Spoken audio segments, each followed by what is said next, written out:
ஓது சாமி பாட்டு பாடுறதுக்காக ரெடியாக நிற்கிறதுக்கு. அதனால் இப்போ அவங்களாம் ரொம்ப பக்கத்துலேயே நின்றுட்டு ஓதுவார்லாம். சாமி பாட்டு பாடுறதுக்கு ரொம்ப இதாக இருந்தது. ஆனால் அவங்களாம் வந்து சாமி பாட்டு பாடுறது மைக்கில் பாடலை, நார்மலாக தான் பாடினாங்க.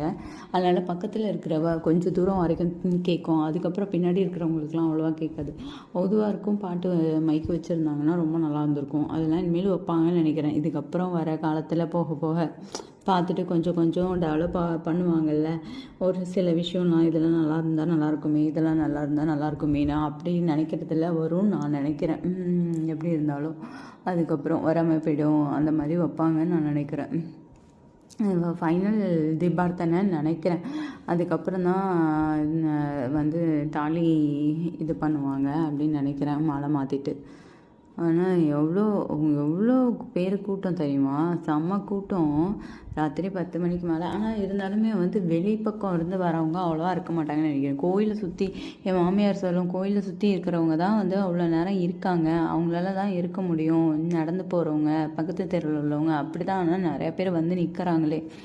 கொஞ்சம் எட்டக்க போகிறவங்கலாம் வந்து ரொம்ப நேரம் கண்ணு முழிச்சு அவங்கவுங்க கோயிலுக்கு பக்கத்தில், ஆனால் முக்கால்வாசி அவங்கவுங்க வீட்டுக்கு பக்கத்தில் உள்ள கோயில் தான் நிறைய பேர் போகிறாங்க கடைசி ப்ராசஸ் வரைக்கும். ஏன்னா வந்து பக்கத்துலேயே வீடு போயிட்டு அடுத்து உடனே படுத்துக்கலாம் அப்படின்னா, இல்லை ரொம்ப லேட்டாகி ரொம்ப தூரம் போனான்னு நினைக்கிறாங்களான்னு தெரில. ரொம்ப தூரத்துலேருந்து வந்து ஆனால் பார்க்குறவங்க ரொம்ப கம்மி.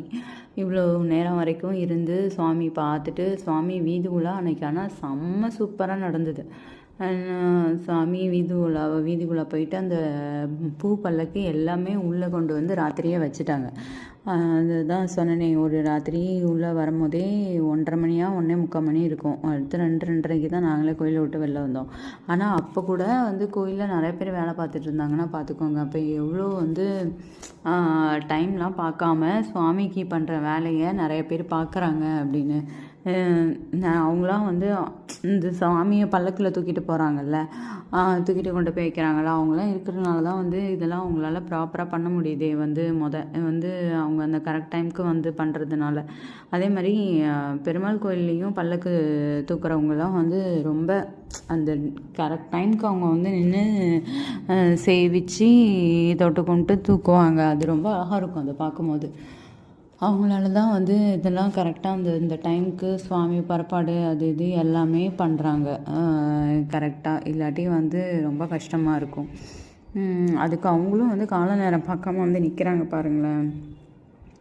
இது வந்து என்ன